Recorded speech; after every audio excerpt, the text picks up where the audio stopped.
So hey guys, welcome back to another new video guys. आज की इस video में हम क्लास 12th के हिंदी के फर्स्ट चैप्टर, जी है गाइज, बातचीत का जितना भी सब्जेक्टिव क्वेश्चन आंसर है उस सारे क्वेश्चन आंसर को करेंगे। ठीक है, तो चलिए गाइज, सबसे पहले देख लेते हैं। यहाँ पे हमारा अति लघु उत्तरीय प्रश्न है।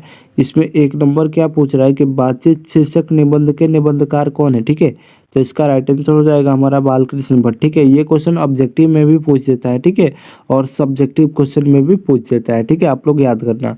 तो गाइज, आपने अभी तक हमारे ऑब्जेक्टिव क्वेश्चन आंसर को नहीं देखा है तो जाइए, यहाँ पे डिस्क्रिप्शन बॉक्स में लिंक है या मैं आई बटन पे यहाँ पे ऊपर शो कर दूंगा। ठीक है, तो आप लोग यहाँ पे जा करके देख सकते हो। ठीक है, तो चलो देखो नेक्स्ट क्वेश्चन। देखो नेक्स्ट क्वेश्चन है हमारा कि बालकृष्ण भट्ट किस युग के रचनाकार हैं। तो इसका राइट आंसर क्या हो जाएगा, भारतेंदु युग। ठीक है, चलो अगला देखो। अब अगला क्वेश्चन है हमारा कि 100 अजान एक सुजान उपन्यास के लेखक कौन है। 100 अजान एक सुजान उपन्यास के लेखक कौन है, बालकृष्ण भट्ट जी हैं। ठीक है, आर्ट ऑफ कन्वर्सेशन कहाँ के लोगों में सर्वाधिक प्रचलित है, तो यूरोप के। ठीक है, यूरोप के लोगों में आर्ट ऑफ कन्वर्सेशन प्रचलित है। ठीक है, चलो नेक्स्ट देखो। अब देखो नेक्स्ट क्वेश्चन है हमारा कि बालकृष्ण भट्ट ने किस पत्रिका का संपादन किया था। ठीक है, प्रदीप, कहीं कहीं हिंदी प्रदीप लिखा होता है। ठीक है, हिंदी प्रदीप। अगला क्वेश्चन यहाँ पे हमारा पूछ रहा है कि बातचीत के माध्यम से बालकृष्ण भट्ट क्या बतलाना चाहते हैं। तो क्या बतलाना चाहते हैं, तो बातचीत की शैली। ठीक है, बातचीत की शैली बताना चाहते हैं। ठीक है, चलो अब देखो अगला क्वेश्चन। अब देखो अगला क्वेश्चन पूछ रहा है कि निम्नलिखित में से बालकृष्ण भट्ट का निवास स्थान कौन सा है।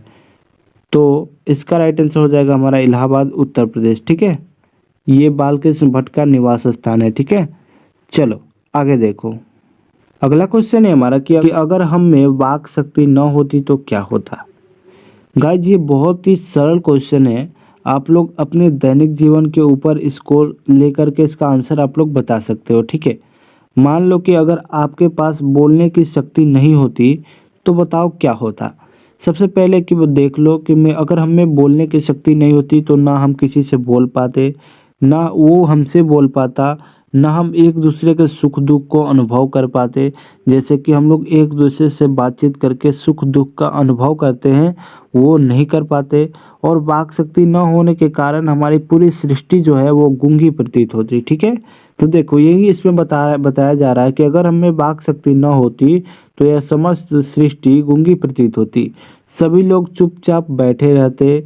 हम जो दिल खोलकर सुख दुख का अनुभव करते हैं, जो सुख दुख का करते हैं, वो वाक शक्ति न होने के कारण हम वो नहीं कर पाते। ठीक है, तो ये काफ़ी इजी क्वेश्चन है, आप लोग याद कर सकते हो। ठीक है, और याद कर लेना है ताकि आप सभी को एग्जाम्स में कोई भी डाउट ना आए। ठीक है, तो चलो अब नेक्स्ट क्वेश्चन देखो।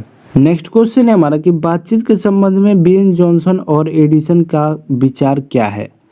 यहाँ पे पूछ रहा है कि बेन जॉनसन जो है उनका और एडिसन का विचार क्या है बातचीत के ऊपर। ठीक है, तो देखो सबसे पहले आपको बता दें कि बातचीत के ऊपर बेन जॉनसन का विचार था कि बोलने से ही मनुष्य के रूप का साक्षात्कार होता है। ठीक है, ये मैंने ऑब्जेक्टिव में बताया हुआ है। ठीक है, आप लोग जाकर के देख सकते हो कि उनका राय था कि जब एक दूसरे से इंसान जब तक बातचीत नहीं करेगा तो उसके गुण और अवगुण का पता नहीं चलेगा। ठीक है, वही क्या था, वही एडिसन का विचार क्या था।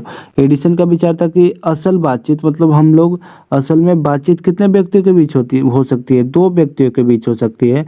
वही जब उसमें तीसरा इंसान कोई आ जाता है तो वहाँ पे क्या होता है, बातचीत नहीं होता बल्कि फॉर्मेलिटी निभाते हैं। ठीक है, चलो देखो वही ये इस क्वेश्चन में वही बोल रहा है कि बातचीत के संबंध में बेन जॉनसन का राय है कि बोलने से ही मनुष्य के सही रूप का पता चलता है। ठीक है, अगर मनुष्य चुपचाप रहे तो उसके गुण और अवगुण का पता नहीं चल पाएगा। यही मैंने बताया कि बेन जॉनसन का राय है कि मनुष्य के बोलने से ही मतलब उसके सही रूप का पता चलता है। अगर मनुष्य चुपचाप रहेगा तो उसके गुण और अवगुण का पता नहीं चल पाएगा। ठीक है, और वही देखो एडिसन का इधर राय है कि असल बातचीत सिर्फ कितने व्यक्ति के बीच हो सकती है, तो दो व्यक्तियों के बीच हो सकती है।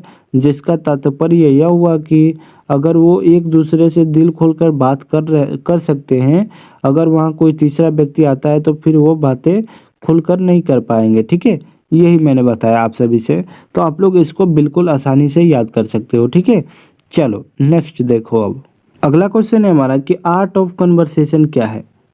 इसका उत्तर हम लोग देखेंगे कि यह बात करने की एक ऐसी कला होती है जिसमें बातचीत के दौरान चतुराई के साथ प्रसंग छोड़े जाते हैं, जिन्हें सुनकर कान को अत्यंत सुख मिलता है। यह कला यूरोप के लोगों में ज़्यादा पाई जाती है। ठीक है, देखो आर्ट ऑफ कन्वर्सेशन क्या है, ये एक बातचीत करने का एक शैली होता है। ठीक है, तरीका।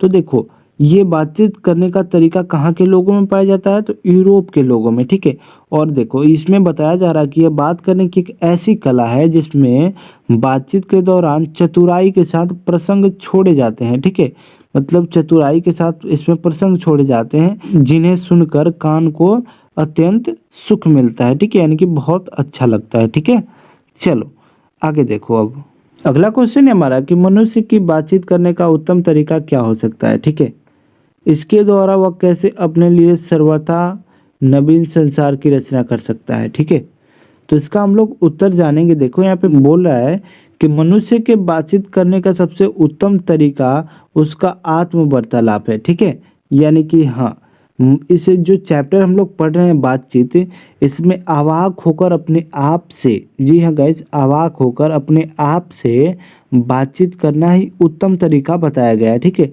यहाँ पे देखो इसमें बोल भी रहा है कि मनुष्य अपने अंदर एक ऐसी शक्ति विकसित करे जिसके कारण वो अपने आप से बात कर लिया करे। ठीक है, आत्म वार्तालाप इसलिए जरूरी है ताकि क्रोध पर नियंत्रण किया जा सके। ठीक है, यानी कि हाँ, जब आप लोग अपने आप से बात करोगे तो क्रोध नहीं आएगा। ठीक है, किसी के ऊपर गुस्सा नहीं आएगा। ठीक है, देखो दूसरों को कष्ट ना पहुँचे, मतलब हाँ, आप अपने आप से वार्तालाप करोगे तो क्या होगा, आपको मतलब क्रोध पर नियंत्रण आएगा जिसके कारण दूसरों को कष्ट नहीं पहुंचेगा। ठीक है, हमारे भीतर देखो, क्योंकि हमारे भीतर की मनोवृत्ति एक नए रंग दिखाया करती है। ठीक है, वह हमेशा बदलती रहती है।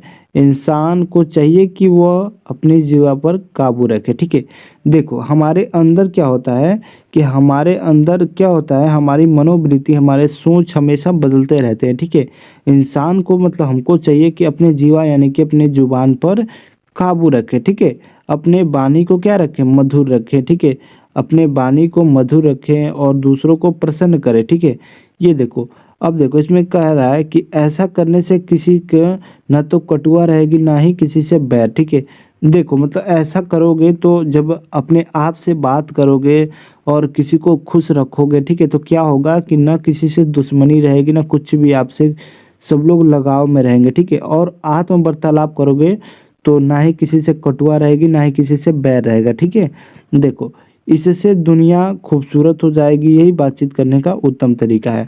जी हाँ गाइज, मैंने बताया था कि बातचीत करने का यही उत्तम तरीका है, अवाक होकर अपने आप से बातचीत करना। ठीक है, आप लोग अभी तक ऑब्जेक्टिव नहीं देखे हो तो जा करके देख सकते हो। ठीक है, तो चलो गाइज फिर मिलते हैं जल्दी आप सभी से नेक्स्ट वीडियो में, तब तक के लिए बाय बाय, टेक केयर।